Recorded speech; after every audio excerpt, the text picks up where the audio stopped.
Assalamualaikum warahmatullahi wabarakatuh. Di sini saya dan teman sekelompok saya akan membahas materi bab 10 yaitu mengenai audit lingkungan. Sebelumnya, perkenalkan kelompok 10 yang beranggotakan 1. Arfianda Rahma Fauzia, NIM 2019 12223, 2. Putri Farihatus Yaida, NIM 2019 12225, 3. Ayu Fajrin Ramadhani, NIM 2019 12227, 4. Eka Laira Reksa, NIM 2019 12238, 5. Anita Prabamayangsari, NIM 2019 12239, dengan dosen pengampu Ibu Diah Ayu Susanti, SE MACC AK. Pendahuluan. Kemampuan perusahaan dalam mengelola lingkungannya menjadi pertimbangan penting dalam negosiasi bisnis, karena semakin tingginya kesadaran masyarakat dunia untuk melestarikan lingkungan. Secara internal, audit lingkungan merupakan alat manajemen yang secara periodik, sistematis, objektif, dan terdokumentasi melakukan evaluasi terhadap kinerja sistem lingkungan dan pengelolaan peralatan dan fasilitas. Tujuan utamanya adalah memfasilitasi manajemen dalam mengendalikan lingkungan.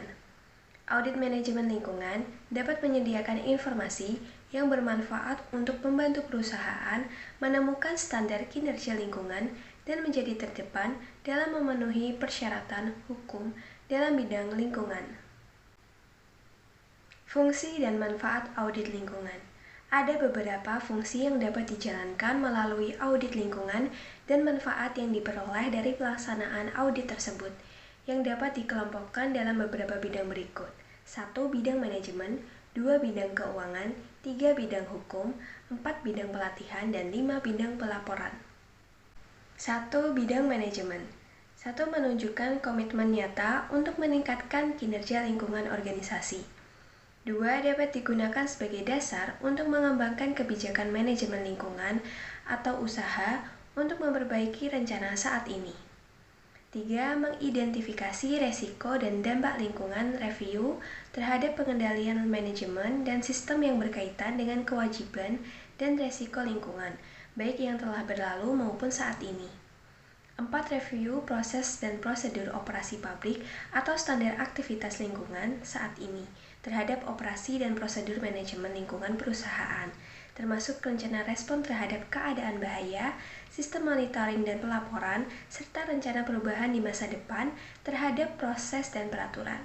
5. Meningkatkan tindakan atau keinginan yang akan dilakukan perusahaan atau aktivitas yang sesuai dengan tujuan lingkungan seperti pengembangan yang berkelanjutan, kepedulian terhadap tanggung jawab, pengelolaan kembali, dan efisiensi penggunaan sumber daya. 2. Bidang keuangan. 1. Mencegah kerugian finansial melalui remediasi atau penghentian aktivitas atau penutupan perusahaan, larangan-larangan pemerintah atau publikasi negatif yang disebabkan oleh pemantauan dan pengelolaan lingkungan yang buruk. 2. Penilaian implikasi keuangan yang wajar terhadap masalah lingkungan, tanggung jawab, dan dampak dari peraturan baru. 3. Menyoroti di mana biaya-biaya bisa dihemat seperti melalui konservasi atau meminimalkan penggunaan energi, memperbaiki penggunaan material, perubahan proses, penurunan pemborosan, pemakaian atau pengelolaan kembali, dan sebagainya. 3. Bidang hukum. 1. Untuk mengukur dan meningkatkan kepatuhan perusahaan atau aktivitas terhadap peraturan-peraturan bidang lingkungan seperti izin operasional, standar emisi udara, dan sebagainya. Kemudian menghindari sanksi hukum terhadap aktivitas perusahaan atau pengelolaannya di bawah hukum dan peraturan yang berlaku. 2. Menunjukkan ketentuan implementasi manajemen lingkungan dalam pengadilan yang dibutuhkan. 4. Bidang pelatihan. 1. Untuk memfasilitasi praktik lingkungan terbaik serta meningkatkan kesadaran staf dan manajemen perusahaan mengenai kebijakan dan tanggung jawab lingkungan. 2. Menilai pelatihan, pengetahuan, dan kesadaran karyawan. Kemudian yang kelima, bidang pelaporan. 1. Menyajikan laporan audit lingkungan untuk digunakan oleh aktivitas atau perusahaan berhubungan dengan komunitas lingkungan, pemerintah, dan media massa. 2. Menyajikan informasi yang dibutuhkan oleh perusahaan asuransi, institusi keuangan, pemegang saham, dan pihak-pihak berkepentingan lainnya. Ada beberapa hal yang mempengaruhi keberhasilan pelaksanaan audit lingkungan secara umum. Tetapi hal ini juga bukan hanya berlaku untuk audit lingkungan aja, tapi juga untuk audit di bidang lain. Ini meliputi 4 hal, di mana yang pertama itu ada dukungan dari pihak manajemen. Yang kedua, partisipasi semua pihak yang sudah terlibat. Yang ketiga, independensi dan objektivitas auditor. Dan yang keempat, ini ada persetujuan dalam ruang lingkup dan juga prosedur audit. Ada 3 kelompok dalam jenis-jenis audit lingkungan, di mana yang pertama ini ada audit tanggung jawab lingkungan, yang kedua ada audit manajemen lingkungan, dan ketiga ada audit aktivitas lingkungan. Pertama, saya akan menjelaskan mengenai audit tanggung jawab lingkungan. Audit tanggung jawab lingkungan ini dilakukan sebagai sebuah pendahuluan untuk menilai kemampuan perusahaan dalam memenuhi kebutuhannya. Apakah ini perusahaan ini nih udah benar sesuai dengan ketentuan dan peraturan lingkungan yang berlaku atau belum? Nah, audit yang termasuk dalam kelompok audit ini terbagi lagi menjadi 3. Itu ada audit kepatuhan, audit kewajiban risiko operasional, dan juga audit keselamatan dan kesehatan kerja. Pertama, audit kepatuhan, di mana ini merupakan proses verifikasi terhadap tingkat kemampuan fasilitas dalam memenuhi ketentuan undang-undang lingkungan peraturan, batas emisi, dan sebagainya. Terus yang kedua ini ada audit kewajiban risiko operasional, di mana ini pada audit ini berkonsentrasi pada kerusakan lingkungan sebagai konsekuensi dan aktivitas berbagai fungsi operasinya. Kelompok yang kedua ini ada audit manajemen lingkungan. Audit ini memberikan perhatian yang sangat tinggi terhadap sistem manajemen lingkungan yang sudah diterapkan oleh sebuah perusahaan, di mana ini sebagai pedoman bagaimana operasi dapat berjalan secara efektif dan juga efisien. Audit yang termasuk dalam kelompok audit ini yang pertama ada audit perusahaan, di mana ini merupakan inisiatif dari manajemen puncak, di mana perusahaan induk akan memberikan perhatian terhadap struktur organisasinya, terhadap wewenangnya, dan juga tanggung jawab implementasi kebijakan, kesadaran, dan juga komunikasi. Lalu yang kedua ada audit sistem, di mana dalam audit sistem di sini melakukan sebuah pengujian terhadap perbedaan antara sistem dengan kebijakan dan standar-standar yang berlaku. Yang ketiga ada audit kebijakan, di mana pada audit kebijakan dilakukannya sebuah review dan untuk menilai kembali relevansi kebijakan, mengingat perkembangan yang terjadi itu seperti hukum, teknik, dan keuangan di dalam dan di luar perusahaan. Jenis yang ketiga, audit produk, di mana ini mencakup semua aspek dan juga pengaruh lingkungan melalui desain, terus melalui produksinya, terus penggunaannya, dan juga pembuangannya seperti apa. Terus juga audit lintas batas, di mana pada audit lintas batas ini untuk menilai segala aktivitas lintas departemen atau juga unit bisnis dalam pengelolaan lingkungannya seperti transportasi dan juga rantai pasokan. Secara umum, proses audit lingkungan mengikuti pola plan, do, check, dan juga action. Yang pertama ada perencanaan audit. Tujuan dari tahapan audit ini sendiri itu ada 2. Yang pertama, untuk mengembangkan rencana audit yang akan diterapkan nantinya oleh sebuah perusahaan pada saat sudah dilakukannya audit lapangan. Terus yang kedua, untuk menyusun persiapan-persiapan penting dan berbagai perjanjian yang berkaitan dengan audit. Pengembangan rencana audit. Pada pengembangan rencana audit, di sini rencana audit menyajikan target yang akan dicapai dan juga aktivitas-aktivitas dalam audit yang harus dilakukan untuk mencapai target tersebut. Suatu rencana audit harus menunjukkan hal-hal seperti di mana, apa, bagaimana, siapa, dan juga kapan. Setelah rencana sudah ditetapkan oleh tim audit, kemudian tim audit ini meminta persetujuan rencana audit kepada komite manajemen audit. Kemudian mereka membuat struktur pelaporannya. Menyiapkan kuesioner pra-audit. Kuesioner audit pendahuluan disiapkan untuk mendapatkan sebuah informasi, yaitu informasi awal dari objek audit permasalahan penting yang sudah digali melalui kuesioner ini. Dan ini mencakup 12 poin. Yang pertama, manajemen lingkungan secara keseluruhan. Yang kedua, kebijakan pengadaan. Yang ketiga, pengelolaan energi. Yang keempat, pengelolaan bahan baku. Yang kelima, pengelolaan air dan limbahnya. Yang keenam, pengolahan limbah. Yang ketujuh, pemantauan dan pengendalian kebisingan. Yang kedelapan, pemantauan dan pengendalian kualitas udara. Yang kesembilan, ada prosedur tanggap darurat. Kesepuluh, pelatihan dan kesadaran staf. Ke-11, informasi publikasi lingkungan. Dan juga yang ke-12, ada respon terhadap pertanyaan dan pengaduan publik. Kemudian ada review informasi latar belakang. Pada review informasi latar belakang ini dilakukan untuk memahami objek audit dengan lebih dalam.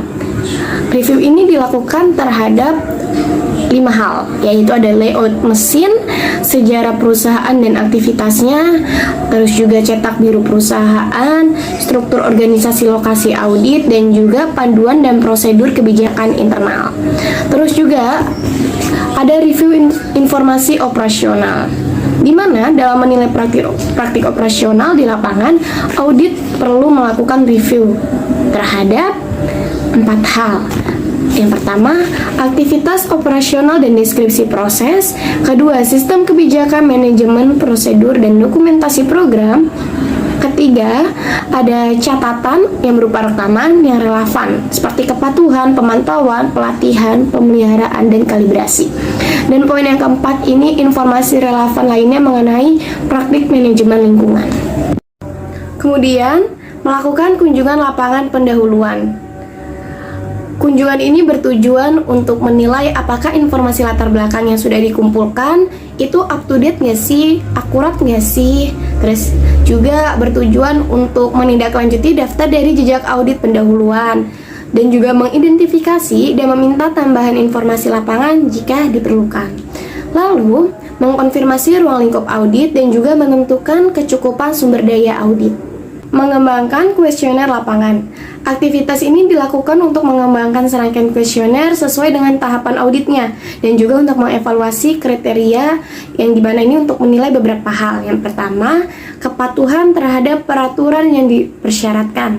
Yang kedua, kesesuaian dengan pedoman, prosedurnya, dan juga kebijakan lingkungan internalnya. Yang ketiga, status praktik lingkungan yang sedang diterapkan saat ini. Dan yang keempat, kesadaran terhadap pedoman, prosedur, dan kebijakan lingkungan internal. Review, rencana audit, dan penataan logistik. Seluruh dokumen dan pengaturan atau aransemen harus diperhatikan atau direvisi untuk merefleksikan kondisi dan juga pengetahuan pada saat ini. Poin-poin kunci yang direview termasuk ruang lingkup audit, jadwal audit, dan juga pengalokasian sumber daya. Output yang dihasilkan dari tahap perencanaan audit ini yaitu ada perencanaan audit, paket informasi latar belakang, dan juga kuesioner lengkap informasi operasional, dan juga audit checklist. Aktivitas audit lapangan atau DO. Aktivitas lapangan dilakukan setelah perencanaan audit selesai dilakukan dan menghasilkan rencana audit yang siap untuk diimplementasikan. Tujuan dari audit tahap ini adalah melakukan verifikasi kepatuhan terhadap regulasi yang mengatur tanggung jawab perusahaan terhadap lingkungan. Yang kedua, melakukan penilaian terhadap kebijakan internal dan kesesuaian terhadap prosedur lingkungan. Yang ketiga, menetapkan status praktik lingkungan yang sedang dijalankan saat ini. Yang keempat, mengidentifikasi peluang peningkatan. Beberapa aktivitas dilakukan pada tahap audit ini meliputi rapat pembukaan, review dokumen, inspeksi lapangan detail, interview staf, review temuan audit, rapat penutup. Menyiapkan laporan audit, penyampaian draft laporan audit untuk dikomentari, dan pelaporan final. Aktivitas setelah audit atau cek. Mengembangkan rencana tindakan atau action plan. Tindak lanjut hasil audit ini mencakup beberapa aktivitas. Suatu rencana tindakan atau action plan harus mencakup hal-hal berikut. Yang pertama, tujuan tindakan. Yang kedua, tindakan-tindakan khusus yang dibutuhkan. Yang ketiga, pihak-pihak yang bertanggung jawab. Yang keempat, alokasi anggaran. Dan yang kelima, program implementasi. Tindakan lanjut hasil audit lingkungan atau action. Yang pertama, mengimplementasikan rencana tindakan. Pihak-pihak yang bertanggung jawab mengambil tindakan sesuai alokasi anggaran dan rentang waktu yang disetujui dalam mengimplementasikan rencana tindakan peningkatan kinerja manajemen lingkungan yang menjadi tanggung jawab. Yang kedua, pemantauan dan pemeriksaan. Pemantauan dan pemeriksaan dilakukan untuk mendapat informasi tentang yang pertama, progres implementasi tindak lanjut yang telah dilakukan. Yang kedua, permasalahan-permasalahan yang dihadapi ketika implementasi tindak lanjut dilakukan. Yang ketiga, usulan solusi masalah dan revisi serta rentang waktu pelaksanaan penyelesaian. Yang ketiga, review rencana tindakan. Review terhadap rencana tindakan dilakukan untuk menilai keberhasilan dan masalah-masalah yang timbul dari implementasi rencana tindakan yang sudah dijalankan. Sistem manajemen lingkungan. Sistem manajemen lingkungan ini sebagai besar diadopsi dari SNI 191400120005 yang merupakan terjemahan dari ISO 140012004 tentang audit manajemen lingkungan. Persyaratan sistem manajemen lingkungan. Yang pertama, persyaratan umum.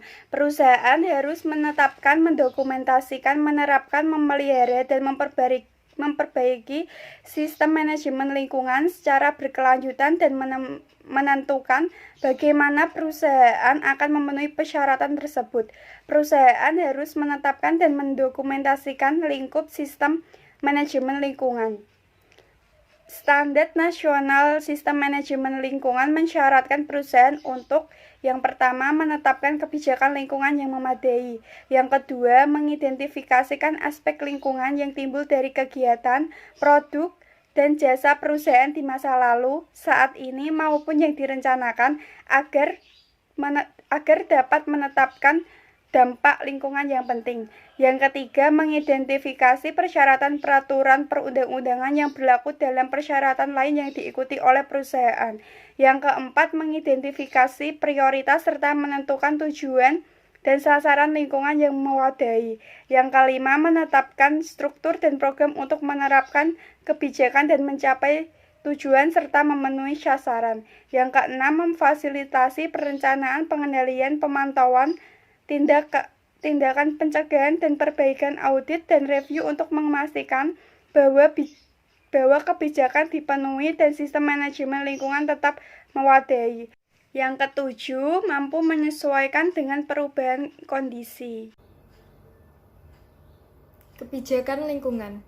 Manajemen puncak harus menetapkan kebijakan lingkungan perusahaan dan memastikan bahwa kebijakan dalam lingkup sistem manajemen lingkungannya 1. Sesuai dengan sifat, ukuran, dan dampak lingkungan dari kegiatan produk dan jasanya. 2. Mencakup komitmen pada perbaikan berkelanjutan dan pencegahan pencemaran. 3. Mencakup komitmen untuk menaati peraturan perundang-undangan yang berlaku dan persyaratan lain yang diikuti perusahaan terkait dengan aspek lingkungannya. 4. Menyediakan kerangka untuk menentukan dan mengkaji tujuan dan sasaran lingkungan. 5. Didokumentasikan, diterapkan, dan dipelihara. 6. Dikomunikasikan kepada semua orang yang bekerja pada atau atas nama perusahaan. 7. Tersedia untuk masyarakat. Kebijakan lingkungan merupakan pendorong untuk menerapkan dan memperbaiki sistem manajemen lingkungan perusahaan sehingga sistem tersebut dapat terpelihara dengan berpotensi meningkatkan kinerja lingkungannya. Perencanaan aspek lingkungan. Perusahaan harus menetapkan, menerapkan, dan memelihara prosedur untuk 1. Mengidentifikasi aspek lingkungan kegiatan, produk, dan jasa dalam lingkup sistem manajemen lingkungan yang dapat dikendalikan dan dapat dipengaruhi dengan memperhitungkan pembangunan yang direncanakan atau baru, kegiatan, produk, dan jasa yang baru atau yang diubah. 2. Menentukan aspek yang mempunyai atau dapat mempunyai dampak penting terhadap lingkungan, yaitu aspek lingkungan penting.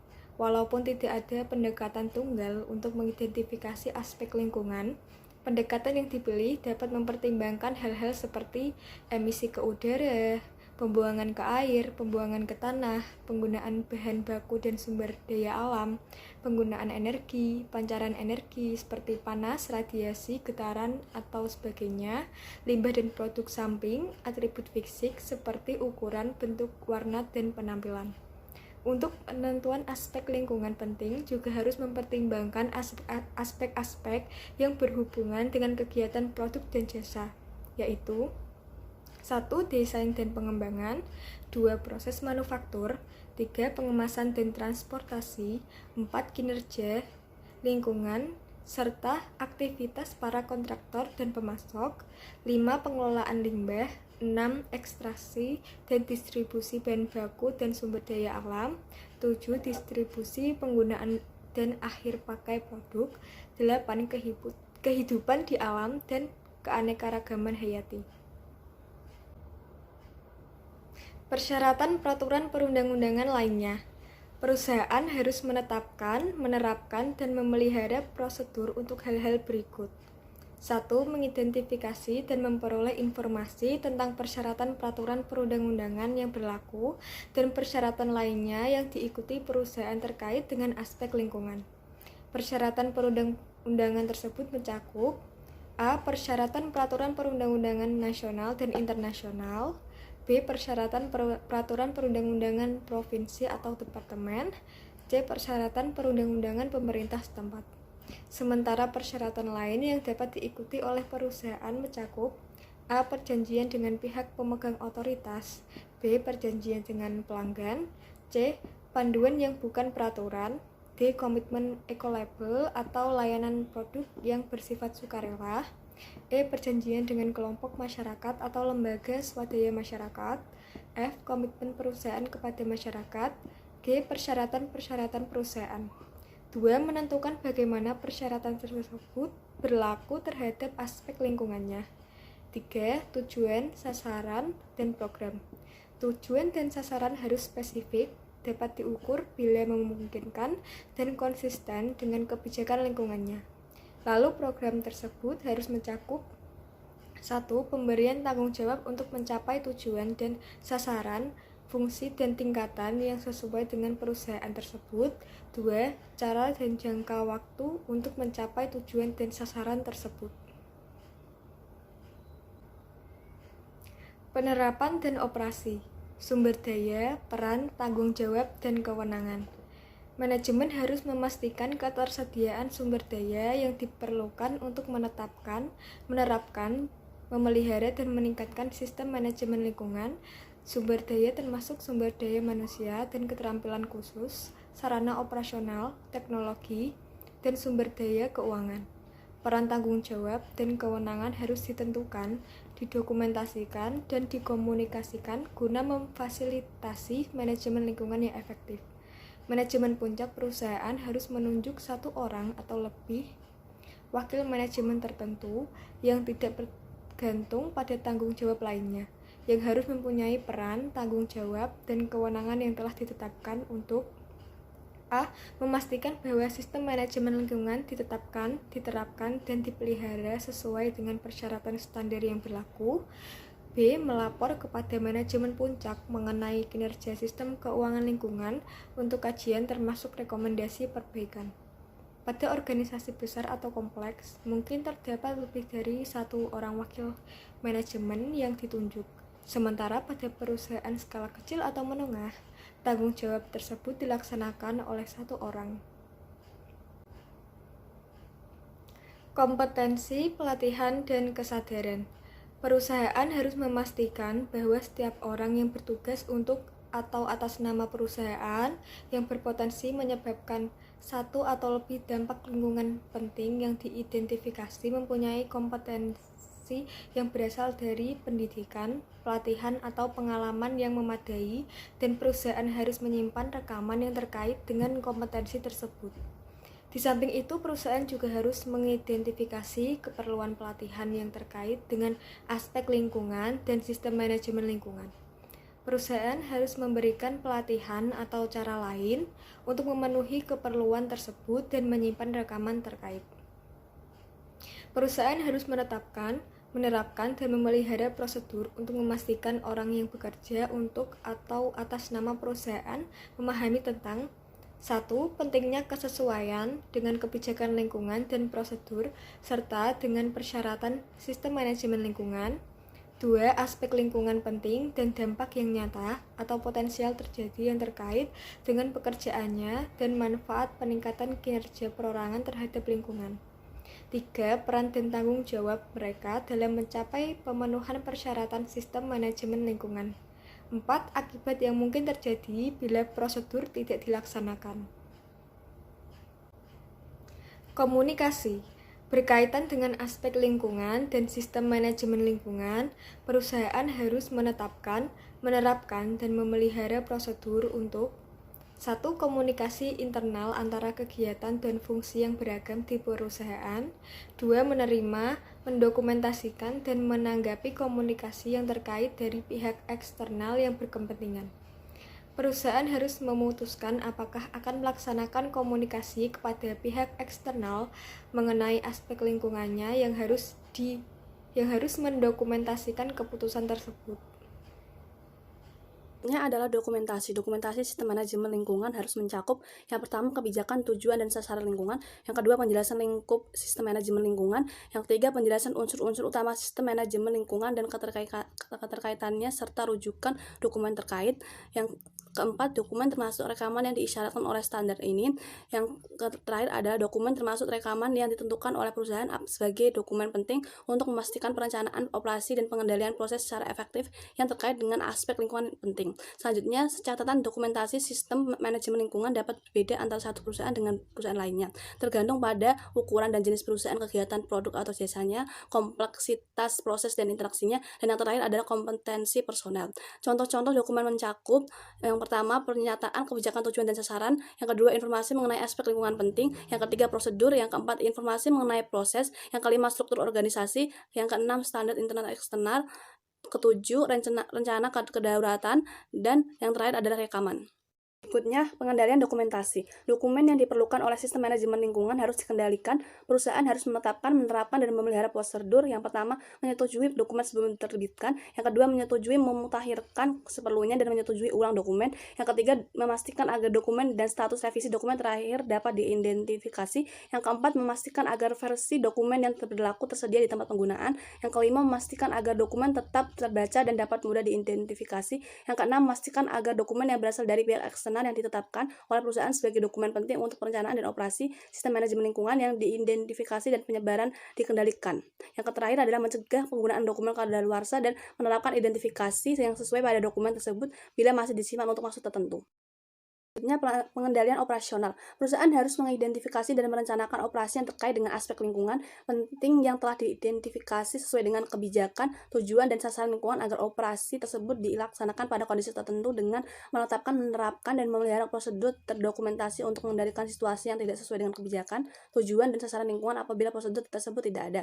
Yang kedua, menentukan kriteria operasi dalam prosedur. Yang ketiga, menetapkan, menerapkan, dan memelihara prosedur yang terkait dengan aspek lingkungan penting yang telah diidentifikasi barang dan jasa yang digunakan oleh perusahaan, serta mengkomunikasikan prosedur dan persyaratan yang berlaku termasuk pada pemasok dan kontraktor. Perusahaan harus mengevaluasi operasinya dan yang berhubungan dengan aspek lingkungan penting dan memastikan bahwa operasi tersebut dilakukan dengan cara yang akan mengendalikan atau mengurangi dampak negatif lingkungan agar dapat memenuhi persyaratan kebijakan lingkungannya dan memenuhi tujuan dan sasarannya. Adalah kesiagaan tanggapan darurat. Dalam mengembangkan prosedur kesiagaan tanggapan darurat, perusahaan harus mempertimbangkan akan hal-hal di bawah ini. Yang pertama, sifat bahaya di lokasi. Yang kedua, jenis dan skala situasi darurat. Yang ketiga, metode yang paling memadai untuk menanggapi kecelakaan. Yang keempat, rencana komunikasi eksternal dan internal. Yang kelima, tindakan yang dilakukan untuk meminimalkan kerusakan lingkungan. Yang keenam, mitigasi dan tindakan yang dilakukan untuk berbagai jenis kecelakaan. Yang ketujuh adalah keperluan untuk proses evaluasi setelah kecelakaan untuk menerapkan tindakan perbaikan dan pencegahan. Yang kedelapan, pengecekan berkala terhadap prosedur tanggap darurat. Yang ke-9, pelatihan terhadap personal tanggap darurat. Yang ke-10, daftar kontak penting. Yang ke-11, rute evakuasi dan tempat berkumpul yang aman. Yang ke-12 yaitu adalah potensi terjadinya kecelakaan pada fasilitas yang lokasinya berdekatan. Yang terakhir adalah kemungkinan saling membantu dengan perusahaan sekitar. Perusahaan harus menetapkan, menerapkan, dan memelihara prosedur untuk mengidentifikasi potensi situasi darurat dan kecelakaan yang dapat menimbulkan dampak lingkungan serta bagaimana perusahaan akan menanggapinya. adalah pemeriksaan, pemantauan, dan pengukuran. Perusahaan harus menetapkan, menerapkan, dan memelihara prosedur untuk secara berkala memantau dan mengukur karakteristik pokok operasinya yang dapat menimbulkan dampak lingkungan penting. Prosedur tersebut harus termasuk pendokumentasian informasi untuk memantau pengendalian operasional yang berlaku dan pemenuhan tujuan dan sasaran lingkungan perusahaan. Evaluasi penataan. Perusahaan harus menetapkan, menerapkan, dan memelihara prosedur untuk secara berkala mengevaluasi penataan terhadap persyaratan dan perundang-undangan yang berlaku. Ketidaksesuaian tindakan perbaikan dan tindakan pencegahan. Perusahaan harus menetapkan, menerapkan, dan memelihara prosedur untuk menangani ketidaksesuaian potensial maupun nyata yang terjadi serta melaksanakan tindakan perbaikan dan tindakan pencegahan. Pengendalian rekaman. Perusahaan harus menetapkan, menerapkan, dan memelihara rekaman yang diperlukan untuk menunjukkan pemenuhan persyaratan sistem-sistem manajemen lingkungan dan hasil yang dicapai. Berikutnya, tinjauan manajemen. Manajemen puncak harus meninjau sistem manajemen lingkungan perusahaan dalam jangka waktu tertentu untuk memelihara kesesuaian, kecukupan, dan keefektivitas sistem yang berkelanjutan. Keluaran tinjauan manajemen harus termasuk setiap keputusan dan tindakan terkait dengan perubahan pada kebijakan, tujuan, dan sasaran lingkungan serta unsur lain pada sistem manajemen lingkungan sesuai dengan komitmen pada perbaikan berkelanjutan. Sekian presentasi dari kelompok 10. Apabila ada salah kata atau penulisan, mohon maaf. Wassalamualaikum warahmatullahi wabarakatuh.